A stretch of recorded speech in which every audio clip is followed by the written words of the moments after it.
Hi students, DSC అభ్యర్థులకు ఉపయోగపడేలా నా మ్యాథమెటిక్స్ క్లాసెస్ రెగ్యులర్గా పోస్ట్ చేస్తున్నాను స్టూడెంట్స్. నా యొక్క మ్యాథమెటిక్స్ షార్ట్ కట్స్ మీకు ఉపయోగపడతాయి స్టూడెంట్స్. ఒక ట్రెపీజియం ప్రాబ్లం తీసుకున్నాను. ఆ ప్రాబ్లంని ఎంత సింపుల్గా షార్ట్ కట్లో మనం ఆ ప్రాబ్లం యొక్క ఏరియాని ఫైండ్ అవుట్ చేయాలనో మీరు చూడండి స్టూడెంట్స్, గమనించండి. డిఎస్సి అభ్యర్థులకు చక్కగా ఉపయోగపడతాయి నా క్లాసెస్ స్టూడెంట్స్. రెగ్యులర్గా నా క్లాసెస్ ఫాలో అవ్వండి. 6th to 10th class text book mathematics text books నుంచే నేను ప్రాబ్లమ్స్ తీసుకొని వాటికి షార్ట్ కట్స్ క్రియేట్ చేసి రెగ్యులర్గా వీడియోస్ పోస్ట్ చేస్తున్నాను స్టూడెంట్స్. నా క్లాసెస్ మీరు రెగ్యులర్గా ఫాలో అవ్వండి. మ్యాథమెటిక్స్లో మంచి మార్కులు మీరు పొందుతారు, మంచి మార్కులు వస్తాయి మీకు. చక్కగా రెగ్యులర్గా నా క్లాసెస్ ఫాలో అవ్వండి. లైక్ చేయండి స్టూడెంట్స్. నా క్లాస్ నచ్చితే లైక్ చేయండి, షేర్ చేయండి. ఎక్కువ మంది ఆ డిఎస్సి రాసే అభ్యర్థులందరికీ ఉపయోగపడుతుంది. కామెంట్ చేయండి స్టూడెంట్స్. ఏదన్నా ఫలానా ప్రాబ్లం కావాలి, షార్ట్ కట్ కావాలి ఒక ప్రాబ్లంకి అని కామెంట్ చేయండి. నా దగ్గర షార్ట్ కట్ ఉంటే నేను మీకు కంపల్సరీగా మీకు ఆన్సర్ ఇస్తాను. ప్రతి కామెంట్ నేను చూస్తాను స్టూడెంట్. డిఎస్సి రాసే అభ్యర్థులకు నా క్లాసెస్ ఖచ్చితంగా ఉపయోగపడతాయి. నా షార్ట్ కట్స్, నా మ్యాథమెటిక్స్ ట్రిక్స్ స్టూడెంట్. ఒక ట్రెపీజియం ప్రాబ్లం తీసుకున్నాను, చూడండి స్టూడెంట్. ఒక ట్రెపీజియం యొక్క సమాంతర భుజాల మధ్య దూరము 15 సెంటీమీటర్లు.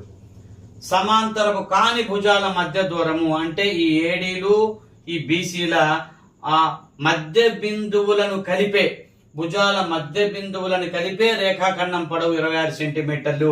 అంటే ఏడీ యొక్క మధ్య బిందువు, బీసీ యొక్క మధ్య బిందువు, ఇవి రెండు కలిపే ఆ రేఖాఖండం పొడవు 26 సెంటీమీటర్లు. అయితే ఆ ట్రెపీజియం యొక్క వైశాల్యం ఎంత? మనకి టెక్స్ట్ బుక్స్ లో స్టూడెంట్స్ ఈ సమాంతర భుజాలు ఇస్తే a+bలు ½ ఇంటూ a+b ఇంటూ h అనేది ట్రెపీజియం యొక్క ఏరియా. మనకు టెక్స్ట్ బుక్ లో అవైలబుల్ ఉన్న ఈ ఫార్ములా ½ ఇంటూ సమాంతర భుజాల మొత్తము ఇంటూ వాటి మధ్య దూరము, ఈ ఫార్ములా ఉంది. కానీ మనకు ఇక్కడ సమాంతర భుజాలు ఇవ్వలేదు స్టూడెంట్. సమాంతర భుజముల యొక్క పొడవులు ఇవ్వకుండా ఆ సమాంతరము కాని భుజాల యొక్క మధ్య బిందువులను కలిపే రేఖాఖండం పొడవు ఇస్తే అప్పుడు ఈ ట్రెపీజియం యొక్క వైశాల్యం కనుక్కోవాలి స్టూడెంట్స్. చాలా సింపుల్ లాజిక్ ఉంది. అప్పుడు మీకు ఏరియా రావాలంటే స్టూడెంట్స్ ఈ రేఖాఖండం పొడవు ఇంటూ ఆ మధ్య దూరం 15 చేస్తే చాలు స్టూడెంట్స్, మీకు ఆన్సర్ వస్తుంది. చాలా సింపుల్ స్టూడెంట్స్. ఈ మధ్య బిందువుల్ని కలిపే రేఖాఖండం యొక్క పొడవు తెలిస్తే ఇంటూ ఆ మధ్య దూరం 15 తోటి ప్రోడక్ట్ చేస్తే చాలు. 26 15లో 15 6 90, 15 2 30, 1 9 39 cm స్క్వేర్.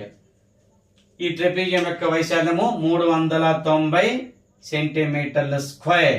జస్ట్ ఈ మధ్య బిందువులను కలిపే రేఖాఖండం పొడవు తెలిస్తే చాలు. ఇంటూ ఆ మధ్య దూరంతో ప్రోడక్ట్ వేస్తే ట్రెపీజియం యొక్క వైశాల్యం తెలుస్తుంది స్టూడెంట్స్. నా క్లాస్ నచ్చినట్టయితే లైక్ చేయండి, షేర్ చేయండి స్టూడెంట్స్. ఎక్కువ మందికి ఉపయోగపడుతుంది. సబ్స్క్రైబ్ చేసుకోండి స్టూడెంట్స్. నా క్లాసెస్ రెగ్యులర్గా ఫాలో అవ్వండి, మీకు మంచి మార్క్స్ వస్తాయి. డిఎస్సిలో రెగ్యులర్గా నా క్లాసెస్ ఫాలో అవ్వండి.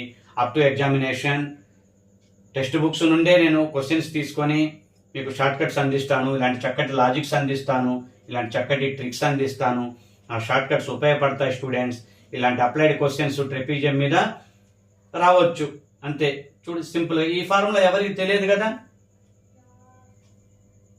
సమాంతర భుజాల పొడవులు ఇచ్చినప్పుడు ఫార్ములా ఉంది, బట్ మధ్య బిందువులని కలిపే ఈ రేఖాఖండం యొక్క పొడవు ఇచ్చినప్పుడు వైశాల్యము ఈ ఫార్ములా మీరు చక్కగా ఈ రెండు ప్రోడక్ట్ చేసుకోవటమే స్టూడెంట్స్.